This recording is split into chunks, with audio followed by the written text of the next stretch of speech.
আয় আল্লাহ রব্বুল আলামিন, আল্লাহ গো, এশারের নামাজের পরে গো আল্লাহ, দাড়ি পাকনাওয়ালা বাবাদেরকে নিয়া, যুবক ভাইদেরকে নিয়া আল্লাহ গো, যারা গুনাহ বুঝে না, সওয়াব বুঝে না, এমন বেগুনা মাসুম বাচ্চাগুলোকে নিয়া দুনিয়ার কারো দরবারে হাত না উঠাইয়া আপনার শাহী দরবারে আমরা হাত তুললাম গো আল্লাহ। আমাদের হাতগুলোর মধ্য থেকে যার হাত পছন্দ হয়ে থাকে গো আল্লাহ, তিনার হাতের উসিলায় আপনি আমাদের সকলের হাতগুলোকে কবুল আর মঞ্জুর করে নেন আল্লাহ। আয় আল্লাহ, মেহেরবানি করে আপনি আমাদের নামাজগুলোকে কবুল করে নেন। আয় রব্বে কারীম, আজান শোনার পরও যে সকল মানুষগুলো মসজিদে আসতে পারে নাই, আজান শোনার পরেও যারা মসজিদে এসে নামাজ আদায় করতে পারে নাই, আপনার কাছে ভিক্ষা চাই, আপনার কাছে ফরিয়াদ করি গো আল্লাহ, এই সকল মানুষগুলোকে আপনি হেদায়েত দান করে আজান শোনার পরেই যেন মসজিদে এসে উপস্থিত হয়ে নামাজে যেন আদায় করতে পারে, জামাতের সাথে যেন নামাজগুলো আদায় করতে পারে গো আল্লাহ। সেই তৌফিক আপনি সকল মুসলমানকে দান করিয়েন গো আল্লাহ। আয় আল্লাহ, মেহেরবানি করে মৃত্যুর আগ পর্যন্ত এইভাবে সেজদাগুলো দেওয়ার তৌফিক দান করিয়েন আল্লাহ। আয় আল্লাহ, এমন গুনাহ থেকে আপনার কাছে ফরিয়াদ করি, আপনার কাছে ভিক্ষা চাই গো আল্লাহ, যেই গুনাহ করলে আপনি আমাদের থেকে মুখ ফিরায় নিবেন গো আল্লাহ। এমন গুনাহ থেকে আপনি আমাদের এই মুসলমান জাতিকে হেফাজত করেন গো আল্লাহ। আয় আল্লাহ, সকল নেক আমলগুলো করার মতো তৌফিক দান করেন গো আল্লাহ। আয় রব্বে কারীম,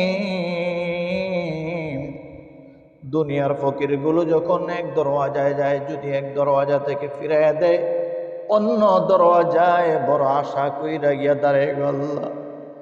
ওই দরওয়াজা থেকে যদিও ফিরাইয়া দেয়, আবার অন্য দরওয়াজায় গিয়া দাঁড়ায়। সারাদিন এক দরওয়াজা থেকে আরেক দরওয়াজা, আরেক দরওয়াজা থেকে আরেক দরওয়াজা, সারাদিন শুধু দরওয়াজা আশায় নিয়ে পরিবর্তন করে গো আল্লাহ।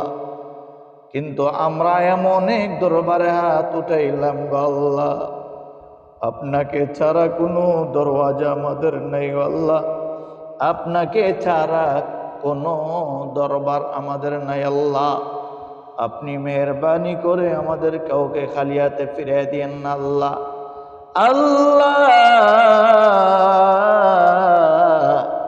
আপনার রহমতের ভান্ডার থেকে একটু রহমত আপনি আমাদেরকে দান করিয়েন আল্লাহ। আপনার রিজিকের ভান্ডার থেকে আমাদেরকে একটু হালাল এবং উত্তম রিজিক দান করিয়েন আল্লাহ। আয় আল্লাহ, যতদিন দুনিয়ার জমিনে বাঁচিয়ে রাখেন গো আল্লাহ, ইজ্জত সম্মান নিয়ে যেন আমরা আপনার হুকুমগুলো মেনে চলতে পারি, আপনার হাবিবের সুন্নত অনুযায়ী চলতে পারি গো আল্লাহ। সেই তৌফিক আমাদের সবাইকে দান করেন আল্লাহ। আয় আল্লাহ গো, জানি না কোন দিন কোন জায়গায় কোন অবস্থায় আপনি আমাদেরকে নিয়ে যাবেন। আপনার কাছে ফরিয়াদ করে আপনার কাছে ভিক্ষা চাই আল্লাহ।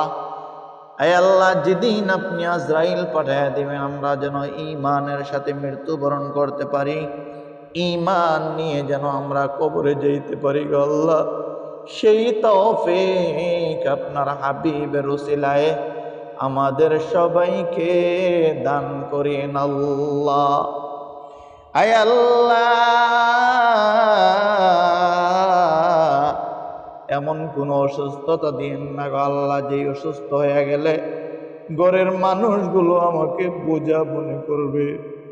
এমন কোন অসুস্থতা দিন না গো আল্লাহ, যেই অসুস্থতার কারণে বিবি, মা, বাবা, ভাই, বোন, বাল বাচ্চা সবাই বোঝা মনে করবে গো আল্লাহ। মেহেরবানি করে সুস্থতার জিন্দেগি আপনি আমাদেরকে দান করিয়েন। আপনার হাবিব সাল্লাল্লাহু আলাইহি ওয়াসাল্লামের উসিলায় গো আল্লাহ, আমাদের দোয়া মুনাজাতকে কবুল করে নিন আল্লাহ।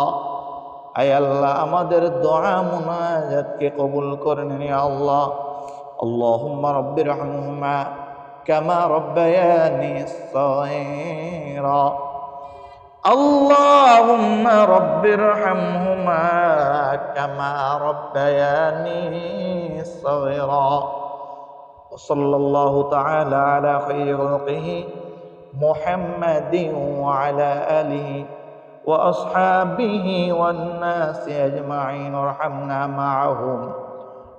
আমিন আমিন আমিন বিরহমাতিকা ইয়া আরহামার রাহিমিন।